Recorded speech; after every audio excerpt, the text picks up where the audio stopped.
Hi, everyone. Welcome to EdFestival 2021. My name is Masuma Zishan, and I'm your moderator for today. Today has been an action-packed day, really, with so many university reps giving us first-hand information about their universities, how to apply, the tuition fees, the nightlife, the accommodation, and everything else that you wanted to know. So, I still have my spirits and my energy high as we are coming to the favorite bit, for me at least, which are the knowledge sharing sessions. And this one in particular is on preparing resume. And we have a very, very special guest with us today. And before I introduce her, I'd like to introduce and build context for the session.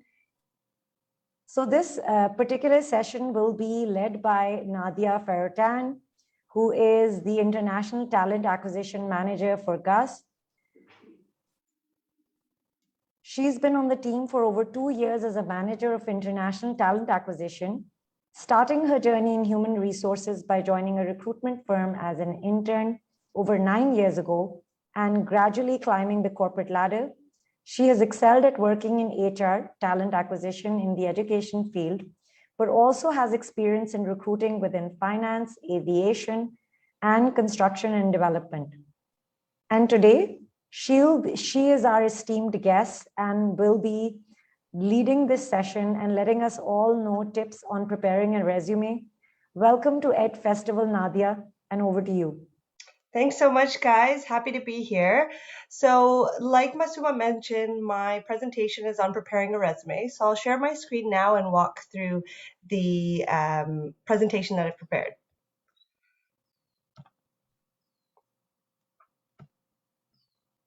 Alrighty.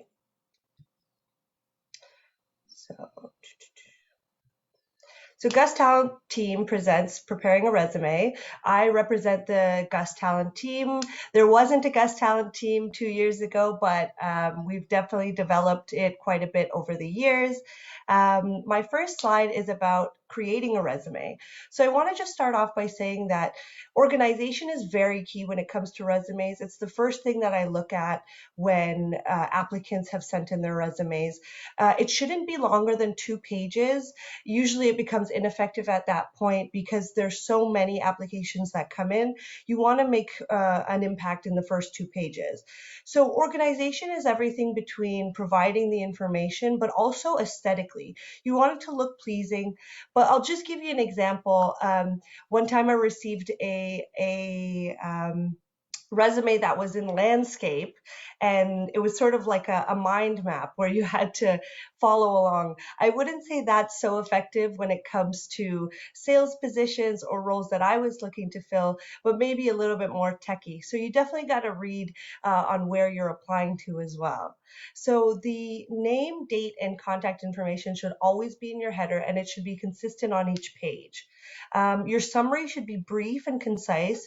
It should be an understanding of who you are as a professional with a little sprinkle of your personality. So you want to make sure that the tone of the summary is giving an idea of who you are as a professional. So basically a gist of your experience, but then also throwing a little splash of who you are as a person. So whether it be, you being into extreme sports or just a little bit of your personality that shines through there. So the next part of the resume should be a breakdown of your skills and qualifications alongside your competencies. So these are 2 very different things. I'll give an example in my next slide of what a skill is versus what a competency is. With education, you should always include just your post-secondary qualifications, so bachelor's degree, postgraduate, but unless obviously you're fresh out of high school, then you can definitely include your high school diploma. For your professional experience, you should always include up to the last 6 years. Anything over that, unless it's only been 2 or 3 roles that you've been in over the last 6 years, it becomes a little bit irrelevant because we only really check references based on the past 5 years. And you do want to allow a little bit of conversation in your interview as well to say how you ended up in the roles that you've been in over the last 6 years. So how you kind of what your story was along the way, essentially. So each role should be in chronological order, with the most recent position being at the top of the list. So when I receive a resume, I should see your most recent role as the first under professional experience, working its way down. And always include the month that you started. I know a lot of people tend to shy away from this sometimes, but it's okay. If you're putting something on your resume, you should be confident enough letting us know how many months you've been there for, or what month you started and what month you left. Always include three really important parts of your responsibility. I always like to tell people to end off the sort of professional experience segment with a really great achievement. So it could be anything from, successfully hit and exceeded targets over the last 6 months, was a top performer, things like that I would consider as a great achievement. So here's just a brief example: name, phone number, city. Try to avoid using your full address. It's a pretty dated concept. I've put in a summary, an example, being a multilingual professional with over 10 years of culminating experience in headhunting, recruiting, sourcing, sales, customer service, and account management. So that's like a good sort of jumble of everything that you've done. Also, just kind of putting in there that there's a strong sales background in both local and international markets. So you want to make sure that you're showing versatility. And again, with the ending of that summary, exceeding targets, team performance improvement, keen ability towards training and development, and also just kind of the summary is leading into the type of position that you want. So if it is something of leadership, or if it is something more entry level. So before, back in the day, there used to be an objective, which also is a pretty dated concept considering you're applying to the role. So the objective is to receive or to gain that position. So skills and qualifications. So there's project management, training and development, recruiting, sourcing, things like that, social media, digital marketing. Those are skills and qualifications. So the Windows, Microsoft Office Suite, Microsoft Excel, those are skills and qualifications. Competencies are more being, a fast learner, problem solving skills, adaptability, multitasking, interpersonal skills, relationship building, innovative thinker, results oriented, proficiency in XYZ languages. It's always good to know what languages you speak, because it can be an asset to the role that we're looking to hire. Education, like I mentioned, try to keep a bachelor's degree unless it's applicable for you to be putting your high school diploma. Professional experience. So company name should always come first, month, year to present if you're currently working, the title of the role, the city and the country, and 1, 2, 3 really good points about your responsibilities. And these are sort of the juice of the role, letting us know if you manage a team, letting us know what your day-to-day looks like, whether you work with targets and KPIs. So, I like to think of it in a way where if you were to tell somebody what you do in 3 points, that should be it. And of course, the achievement at the end. The additional spot is basically if you have any special qualifications or certifications that deal with the role specifically. So if you're applying to be a nurse, or if you're working with food and you have your WMIS training, things like that. Next slide, where and how to apply. So your job that you're looking for should be a combination of what you're really good at and what you really love doing.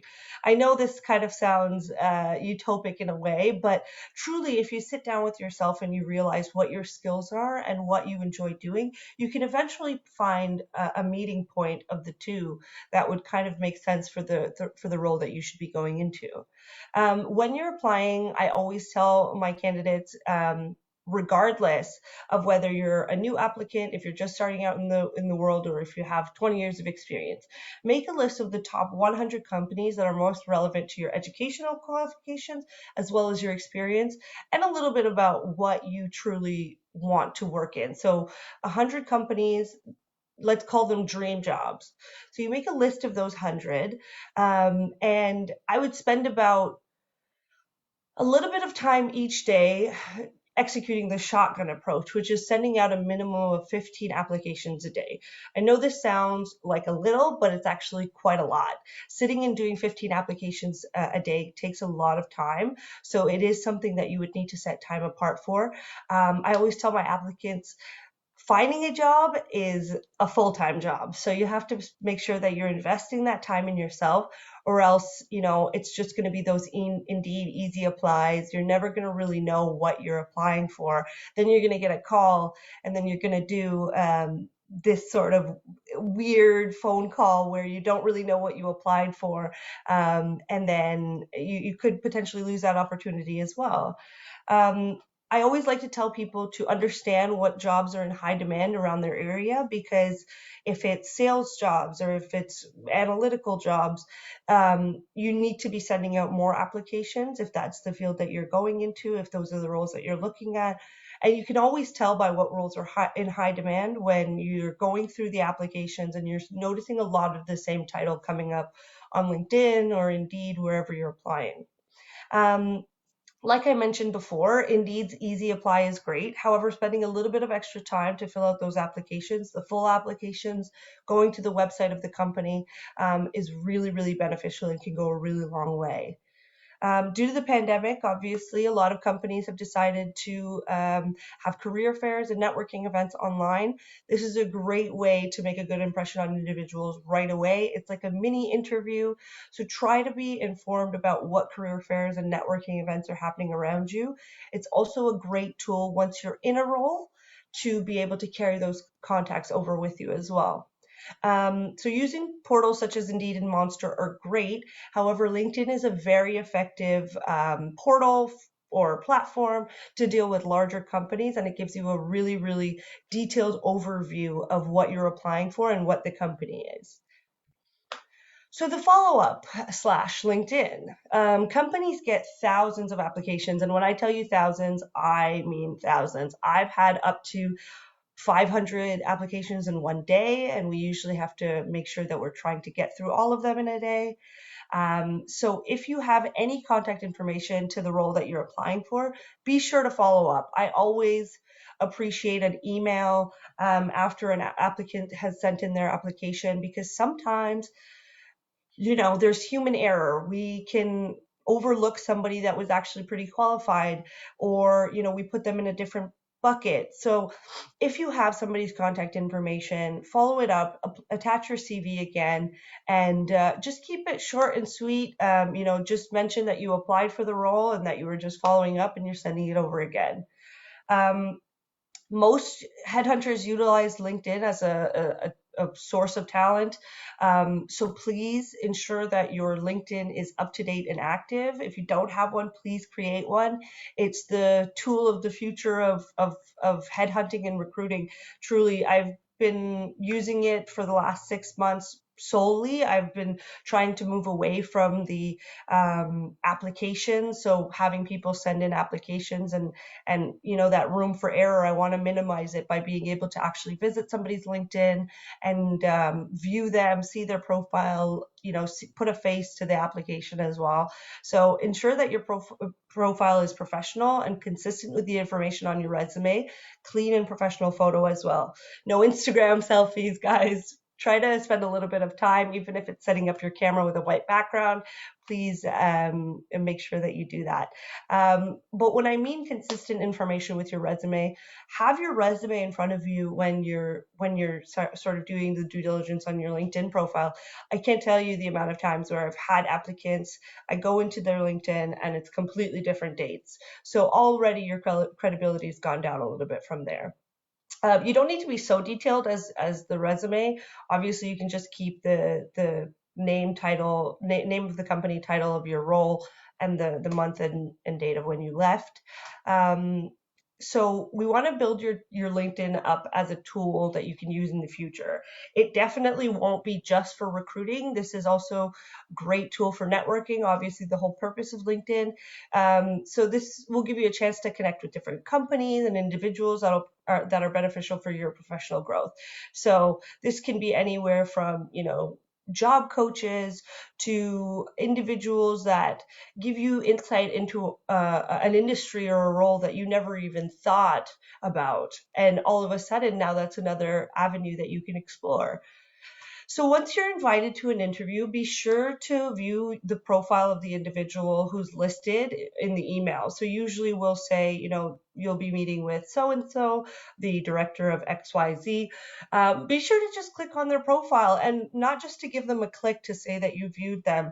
Be sure to get an understanding of who they are, where they came from. It'll give you topics of conversation, like if they were at a company that you used to work at, or if they were at a company that you were curious about. It just gives you a chance to have that really candid conversation. And people always like when you've done a little bit of homework. So the interview, the most important part. So truly the most important part of the interview is once you've been invited, be educated on the company and the position. This will allow you to navigate throughout the interview. So this is separate from learning a little bit about the interview themselves or multiple interviewers. You want to make sure that you know about the company. There will come a time where somebody will ask you, what do you know about Gus, or what do you know about XYZ company? So it's always nice to hear that you have, visited the website, you do know a person or two that worked for the company, or you've seen us somewhere. It's really good. It throws you in a different pool of people that are exposed to this type of company. So ensure that you're dressed professionally, even when doing online interviews, because that's the world that we live in now. Be sure to find a quiet and tidy place, which, it's really imperative and goes a really long way. It keeps you feeling great as well. So dressing well is one part of it, that's your confidence, but the quiet, tidy place, that is the interviewer's confidence. It means that you took the time to, say, tell your spouse or your kids to keep it down for a little bit. We totally understand that it does happen sometimes. The other day I had an interview where a woman's son just 9-year-old son just walked right in and sat right beside her throughout the whole interview. I totally understand that. It's just showing that you at least made the effort. So be sure to match your energy to the room. Your body language, your energy level should match the mood, and always have a pleasant disposition. No arms crossed. No, um, you know, some people have like nervous tics, so they'll like grind their jaw. Just be wary of that. Obviously, everybody's human, but just be conscious of it. Interviews should always maintain a level of formality. So posture, language, eye contact. Um, the thing is a lot of interviewers who are really good at their job, they want to break down barriers. They want you to get so comfortable that you're talking like a friend, but you have to remember that that's part of their job as well. You have to remain formal to a certain degree, professional throughout, and you can laugh, have a good time. It's just there's that line that crosses over, and sometimes that can really, really jeopardize your applicancy as well. So always focus on the individual who's speaking and be sure to actively listen to what they're saying.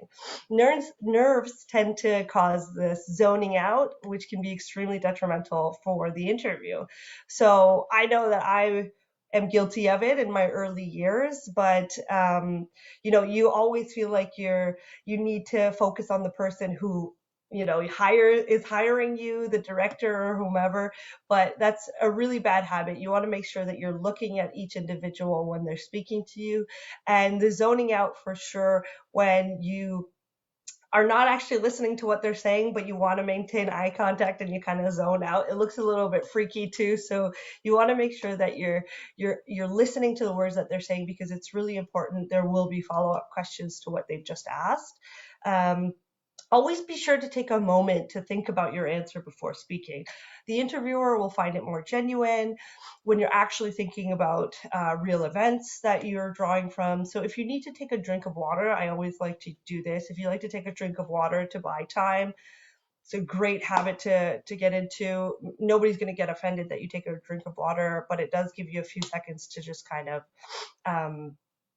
give you a little bit of a minute to think 1 or 2 seconds extra, which is sometimes all you need. So whenever the opportunity for small talk arises, be sure to ask questions of your interviewer about themselves, about their accomplishments. This is where that LinkedIn click comes in handy. This will give you a great opportunity to find topics that you can relate to and other mutual interests. So we always look for applicants that made an impact. So whether it's somebody who was on the same soccer team as you, or just those little random facts that you only really find out once you've had small talk. Always ensure that the end of your interview is lighthearted. You leave your interviewer smiling, or the panel. And after the interview is also a pretty respected gesture when you send an email thanking for the opportunity. This gives a chance for the HR recruiter or whomever you're interviewing to give you an update on how it went as well. So I usually like to tell people to send an updated send the follow-up email the day after.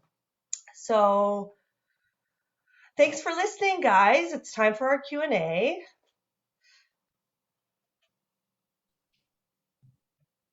Yeah, thank you so much, Nadia. I think it was a wonderful session. And can I share with you that this That's All, folks, is also a display picture that I share. So I love it. I love it. I love ending my presentations with that. Yeah, so there's a bit of lightheartedness and humor to the session as well. Exactly. We have a lot of questions actually, but being cautious of time, I'll ask as many as I can in 6 minutes. The first one, Nadia, is does adding a picture on a resume help?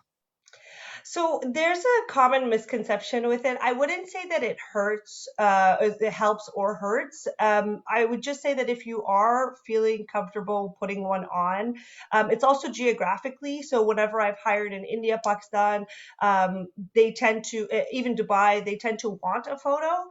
I'll just say I've had some applicants with some very unprofessional photos. So try to make sure that you have one stock photo that you use for all of your applications. Have a white background, have a blazer on, hair up or slicked back. Just very neat and tidy, how you would take like a passport photo almost. Yes.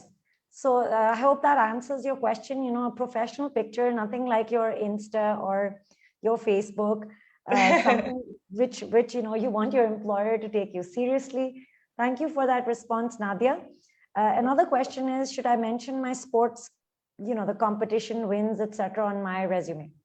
It's always nice to keep one very short sentence in your summary. I've seen people go a little bit beyond that and add it into additional information about, how many medals they've won in junior high school, elementary school. That's not relevant, and it might show that you're a little bit ill prepared when creating that resume. So make sure that if you do want to add that little splash of personality, that you are an athlete, you can have it at the end of your summary saying, XYZ athlete with medals from 1, 2, 3 countries, or etc.